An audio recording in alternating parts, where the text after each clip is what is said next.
1935 की गर्मियों में वापस चलिए। पश्चिमी दुनिया के राज्य अस्पतालों के अंदर एक ऐसी गंध है जो फेफड़ों से कभी नहीं जाती। ये गंध औद्योगिक ब्लीच, बिना नहाए शरीरों और डर की धातु जैसी तीखी महक का मिश्रण है। इन वार्डों में गर्मी दमघोटू है, जिसे मोटी पत्थर की दीवारों ने कैद कर रखा है। ये दीवारें बीमारों को रखने के लिए नहीं, बल्कि उन्हें छुपाने के लिए बनाई गई थीं। 1930 तक मनोरोग चिकित्सा का क्षेत्र निराशावाद से भरा हुआ था। 4 लाख से अधिक अमेरिकी मानसिक अस्पतालों में तड़प रहे थे। हजारों लोग कैटाटोनिया में जी रहे थे, जो एक तंत्रिका संबंधी गतिहीनता की अवस्था है, जबकि अन्य लाइलाज मानसिक विकृति की उन्मादी अवस्था में इधर उधर घूमते रहते थे। डॉक्टरों के पास केवल स्ट्रेट जैकेट, इंसुलिन से उत्पन्न कोमा और हाइड्रोथेरेपी थी, यानी बर्फ जैसे ठंडे पानी के टब में डुबोकर बंधन। ये था वो घना अंधकाल। चिकित्सा जगत के लिए मन एक बंद कमरा था और वे उसकी चाबी पाने के लिए बेताब थे। लोबोटॉमी दुर्भावना से नहीं जन्मी थी। ये वार्डों की चुप्पी तोड़ने की एक बेतहाशा, लगभग धार्मिक हताशा से जन्मी थी। ये यात्रा 1935 में लंदन में दूसरे अंतर्राष्ट्रीय न्यूरोलॉजिकल कांग्रेस में शुरू होती है। 2 शोधकर्ता, जॉन फुल्टन और कार्लाइल जैकबसन, एक दिलचस्प मामला पेश करते हैं। बेकी, एक चिड़चिड़ी चिंपैंजी, उसके फ्रंटल लोब्स को शल्य चिकित्सा द्वारा हटाने के बाद बेकी का प्रायोगिक मानसिक तनाव गायब हो गया। वो शांत हो गई, आज्ञाकारी। दर्शकों में एक पुर्तगाली न्यूरोलॉजिस्ट ईगास मोनिस बैठे थे। उन्होंने सोचा, अगर ये एक प्राइमेट पे काम कर सकता है तो फिर निराशाजनक रूप से पागल लोगों पर क्यों नहीं। मोनिस लिस्बन लौटे और उन्होंने ल्यूकोटॉमी की शुरुआत की, जो ग्रीक शब्द ल्यूकोस अर्थात सफेद और टोम अर्थात काटना से आया है। उनका लक्ष्य था सब्सटेंशिया अल्बा, यानी सफेद पदार्थ की वे तंतु जो प्रीफ्रंटल कॉर्टेक्स को मस्तिष्क के बाकी हिस्सों से जोड़ते हैं। उनका मानना था कि मानसिक रूप से बीमार लोगों में ये न्यूरल मार्ग विकृत पैटर्न में स्थिर हो जाते हैं। उन्होंने ल्यूकोटॉमी नामक एक विशेष उपकरण विकसित किया, जिसमें एक वापस खींची जा सकने वाली तार की लूप थी। वो ट्रेपनिंग करते थे, यानी खोपड़ी में 2 छेद ड्रिल करते थे। 1949 तक दुनिया ने उन्हें एक उद्धारकर्ता के रूप में सराहा। ईगास मोनिस को नोबेल पुरस्कार से सम्मानित किया गया। अब दरवाजा पूरी तरह खुल चुका था। अगर मोनिस वास्तुकार थे तो डॉक्टर वॉल्टर फ्रीमैन प्रचारक थे, एक अमेरिकी न्यूरोलॉजिस्ट जिनमें नाटकीयता का खास अंदाज था। फ्रीमैन ऑपरेशन थिएटर की धीमी प्रक्रिया से निराश थे। वो ऐसी प्रक्रिया चाहते थे जिसे कुछ ही मिनटों में किसी भी वार्ड में किया जा सके। 1946 में उन्हें अपनी सफलता रसोई के एक दराज में मिली।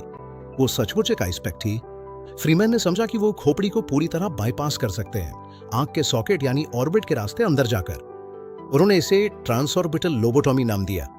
इस दृश्य की कल्पना कीजिए, मरीज को इलेक्ट्रोकन्वल्सिव थेरेपी के 2 तेज झटकों से बेहोश कर दिया जाता है। फ्रीमैन पलक को ऊपर उठाते हैं। वो अपने औजार ऑर्बिटोक्लास्ट के नोक को आंख के सॉकेट की पतली हड्डी पर रखते हैं। फिर वो हथौड़े से हल्का सा ठूठते हैं। औजार हड्डी को चीरता हुआ फ्रंटल लोब में प्रवेश कर जाता है। वो हैंडल को साइड में घुमाते हैं, जिससे कनेक्शन कट जाता है। फिर वो यही प्रक्रिया दूसरी आंख पर दोहराते हैं, कुल समय 10 मिनट से भी कम। फ्रीमैन ने अपनी ये प्रक्रिया लोबोटो मोबाइल में बैठकर पूरे देश में दिखाई। उन्होंने एक के बाद एक सर्जरी की, ये मानते हुए कि वो असाइलम खाली कर रहे हैं, लेकिन उनके पीछे सर्जिकल भूतों की एक लंबी कतार छूट गई। इतिहास उन लोगों के नामों में लिखा गया है जो अब अपने लिए बोल नहीं सकते थे। 1941 में फ्रीमैन ने रोजमेरी कैनेडी की लोबोटॉमी की।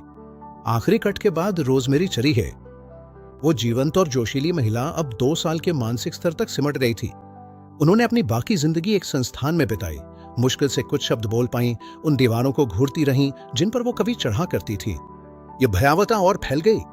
लोबोटॉमी द्वितीय विश्व युद्ध के उन सैनिकों पर की गई जो पीटीएसडी से जूझ रहे थे, जिसे उस समय शेल शॉक कहकर टाल दिया गया था। लेकिन शायद सबसे काला अध्याय बच्चों का था। हार्वर्ड डूली सिर्फ 12 साल का था जब उसके सौतेली मां ने फ्रीमैन को ऑपरेशन के लिए मना लिया। हार्वर्ड बच गया, लेकिन उसने बाद के समय को धुंध में जीने जैसा बताया। उसकी जिंदगी का 1 दशक उस औजार से मिटा दिया गया जो बर्फ के लिए बना था। चिकित्सकीय सहमति में दरारें पड़ने लगी।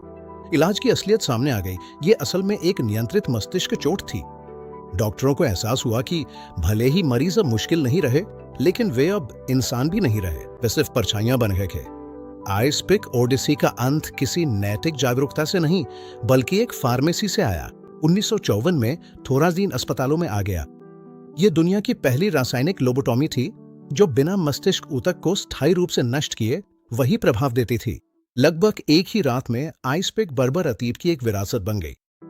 वॉल्टर फ्रीमैन का मेडिकल लाइसेंस आखिरकार 1966 में रद्द कर दिया गया। उन्होंने अपनी बाकी जिंदगी एक स्टेशन वैगन में बिताई, अपने पुराने मरीजों से मिलते हुए ये साबित करने की कोशिश करते हुए कि उन्होंने सही किया था। वो 1972 में इस क्षेत्र में एक उपेक्षित व्यक्ति के रूप में मरे, जिसे उन्होंने खुद परिभाषित करने में मदद की थी। लोबोटॉमी चिकित्सा के इतिहास पर एक दाग के रूप में बनी हुई है। ये एक डरावनी याद दिलाती है कि जब त्वरित समाधान की चाहत मानव मन की पवित्रता से ऊपर हो जाती है तो क्या हो सकता है। इलाज की तलाश में हमें अपनी मानवता कभी नहीं खोनी चाहिए, क्योंकि एक बार जब श्वेत पदार्थ काट दिया जाता है तो वापसी का कोई रास्ता नहीं होता। क्योंकि एक बार जब चिंगारी बुझ जाती है तो अंधकार से वापसी का कोई रास्ता नहीं होता।